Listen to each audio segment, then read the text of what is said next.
Hey guys, this is Joe. Figured I would just post a kind of general video on tabletop soccer Redux since I've really only been sharing with a few people kind of helping me with the game, private videos and stuff. Now we're actually posting things and kind of getting closer to early access release. Wanted to start putting a more general stuff together to explain what's going on. So short version is this is a remake of the original game I put out back in 2016 that's way out of date. Please don't buy it. I'm going to be deleting it soon, and it's terrible. Wait for this one; it's going to be way better. And yeah, it's basically same concept, but just a lot slicker of an implementation. So just going to run through the general stuff here real quick. Few basic things. I mean, all this UI stuff's going to change. I have somebody who's working on making an improved UI right now in Photoshop, and I'll be hopefully getting that in a couple of weeks and be able to make this look a lot better. So forgive the jankiness, but yeah, a few basic things. So in the setting screen, you got some pretty basic stuff right now. There isn't a lot of options in here, but usual, resolution, VSync, max frames, limit stuff you can change.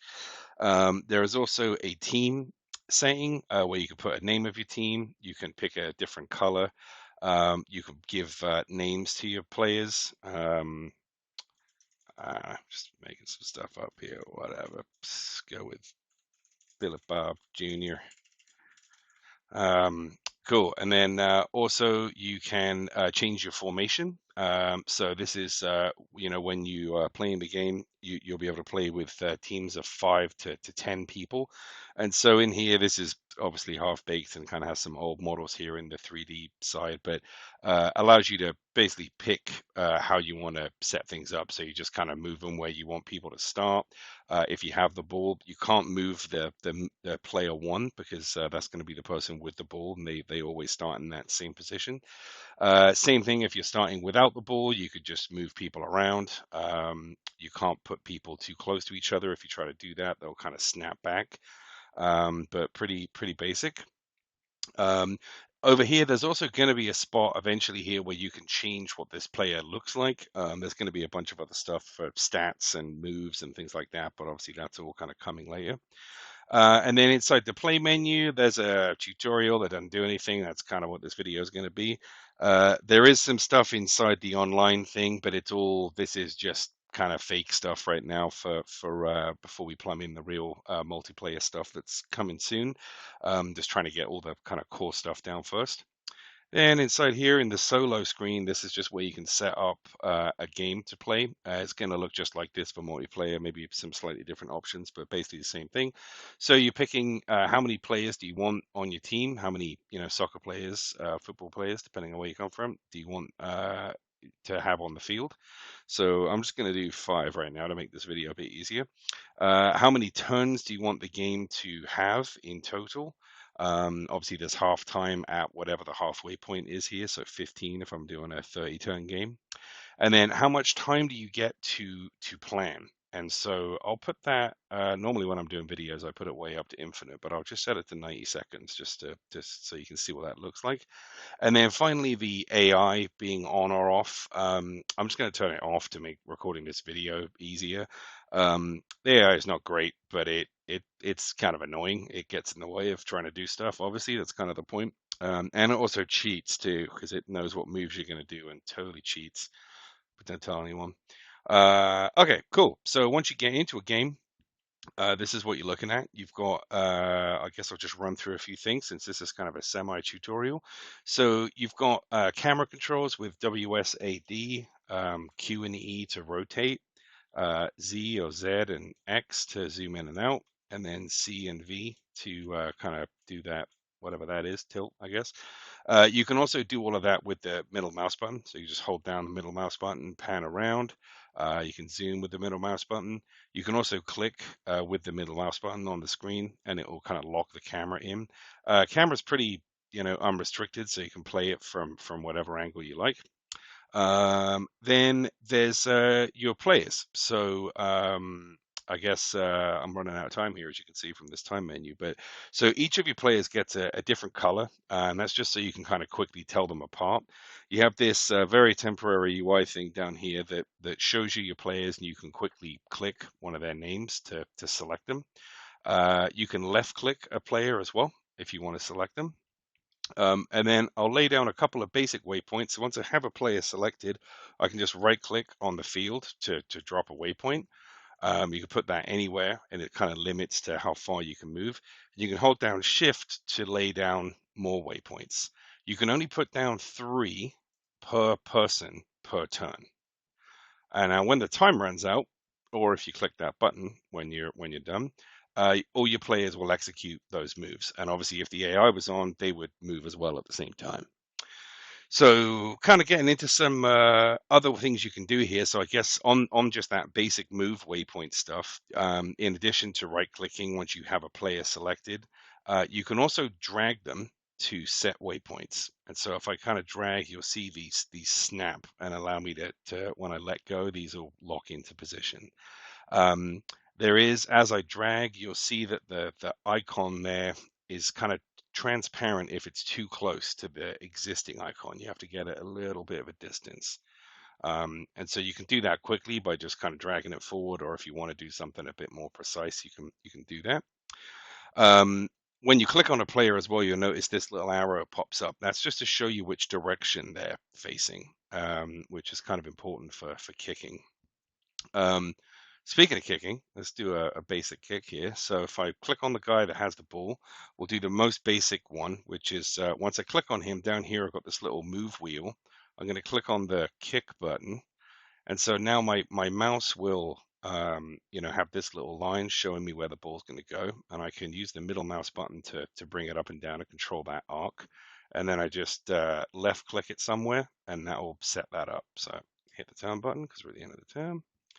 So you can see the ball just kind of follows that move, and your players will automatically get the ball if it touches their little whatever this little debris is, their little base, or if that touches their body as well. Um, so that's like the basic kick. You can also do kind of some more fancy pants stuff if you want. So you can do like a move, and then I'm going to hold down Shift, put another waypoint, and then hold down Shift again, do another waypoint. And then I can click this one. I don't mean any of them, but I'm going to click this one. And then I can left click the kick button just like last time. And you'll see here, this will now do a kick. So this guy's obviously going to run to this point and then kick the ball here. So let's do that. Ooh, cool. Okay, so that's the basic kind of I think we're calling that kick to point. There's a different kick you can do as well, where you can do what we're calling a strike. So that one's a little different. You don't get with the regular kick, you can kind of aim behind you. Your guy will turn around and then kick the ball, which is great, but it kind of gives the opponent an opportunity to steal the ball, because if you're turning around, there's a chance they can just snag it from you. The strike is a little different, where it only goes in front of the player. So you click the strike button, and this little panel pops up. And inside this panel, you can see there's 2 little balls. So if I use the left button, I can just kind of left click, or you can just left click and drag. And that's like where your foot is going to hit the front of the ball. And then if I right click and drag, that's where my foot's going to leave, like behind the ball. So, you can do some pretty obvious stuff here, like aiming at the bottom and kicking way out. You can adjust the power like this. So obviously this kick's going to go way out here, and I'm going to do that on purpose because I want to show you something else. So let's do that. Let's kick the ball way out. Whenever the ball goes out, you're for some reason in the middle of the ocean here in this pitch. And so whenever the ball goes out of the field, this little cannon thing shows up. And obviously the blue team, that's me, I kicked the ball out, so I don't get to kick it back in, but the AI will do it for me. It always aims at the center of the field too. Little pro tip there, so you can totally cheat. Um, so that's it, and it comes back in. You cannot leave the ball out. If it's if the AI or whoever you're playing kicks the ball out, you have to kick it back in. You can't stall for time by leaving it out of the pitch. Um, okay, so I guess that's kind of some of the basics there. There's a few other little things I should probably point out that were changed recently. So with waypoints, you can now click and drag the final waypoint. You can't do it for the the middle ones, or the first ones, you can only sort of change the one that's at the end of the chain. So you just left click, drag it around, and you can move the waypoint. You can right click on a waypoint to get rid of it. If you right click one further down the chain, it gets rid of everything in front of it. So you can kind of quickly clean up moves like that if you want to. Okay, then there's some other things you can do as well. So we'll just quickly try to touch on those. So same concept as the regular player. When you're kicking, you can either just left click the guy and do a kick from standing wherever you are, or you can click on a waypoint and set up a kick. You can also set up a kick even if you don't actually have the ball right now. So I'm gonna set up this kick, um, and then we'll aim over here. We'll do a kick to this guy. Okay, so this guy should, the purple guy, Terry's going to just kick the ball right here. Joe's going to run up to that point. And so let's just see if that all works. And you notice his icon was kind of shrinking at the end there. And that's the amount of time he'll wait for the ball before doing the kick. It's not guaranteed to happen. You have to have the ball in order to kick it, obviously. And you can't set up like all of your players to have a delayed kick and then just kick the ball and get it all the way up the field in one turn. You have to be pretty quick about it.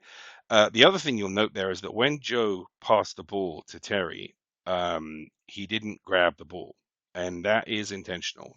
So I'll show you again there. If we do a kick to Joe, I'll try to make this kind of fast. So just left click here, and then I'm going to kick it back to Terry.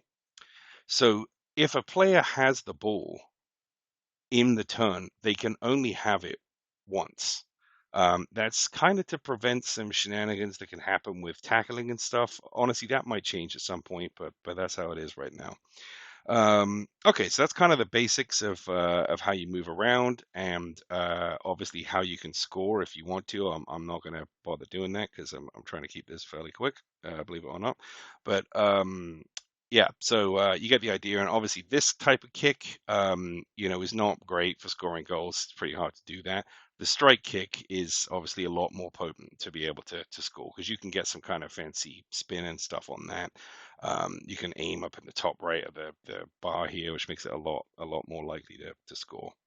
Okay, and then next thing I want to show you is slide tackle. So real simple slide tackle. When you have a player, you can just click the slide tackle button, and it'll drop a little slide tackle line in front of you here. You can left click and drag it to kind of move it around a little bit. You can't make it shorter or longer. It always goes the exact same distance. And so I'll just show you what that looks like real quick. Basically, he just kind of slides and moves really quickly towards the ball. So you can also do a run and then another slide tackle. So we'll try to do that. Let's see what happens here. Actually, if I line that up quite right. Okay, I did. So all you have to do is really touch the ball while you're sliding, and you'll get the ball. The other thing, though, that can happen with the tackles is if a player bumps you, instead of touching the ball, we're going to have Terry here come into the back and kind of hit Wayne from behind. So what will happen then is Wayne's going to lose the ball. So he's just kind of it knocks the ball loose, and it's like a random 45-degree angle in front. It just kind of rolls out again a random distance. So that happens if I touch the player instead of touching the ball, and that'll just knock the ball loose. Okay, I think that was pretty much everything that I wanted to cover here. Pretty basic video. I mean, I was going to say I can end on a go, but it's going to be half time. I just don't think I can do it. Let's try. All right, let's see if we can just get a strike going on this last point. So give it some, really just punt it, and let's see if we can get right up on the top here. That's not very good. We can do better than that. All right, let's try that. Yeah, well, you get the idea. All right, and that's off time. So yeah, that's the game as it is right now. would love to get your feedback on it. If you're interested in playing, we have a bunch of keys for Steam. It's available on Windows right now. We're going to be building for Linux and Steam Deck and stuff, and Mac as well. And at the moment, it's just single player, trying to kind of get some of the controls down, make sure that all of this stuff makes sense before moving to multiplayer, which I'm really hoping to do like very soon here in the next week or so. And it's pretty well set up for it. It's not going to take a long time to plumb that in, so it's all kind of built with that in mind, obviously. And then, yeah, I guess in terms of just approximate release date, the idea of here is I really want to get the early access version of this out in December. Yeah, so that's kind of where it's at. Again, if you got any comments or whatever, there's a Discord that's going to be linked here on this YouTube video. You can post comments in here too. I was crazy enough to leave that on, so yeah, post away. I'd love to hear what you think. Thanks for watching.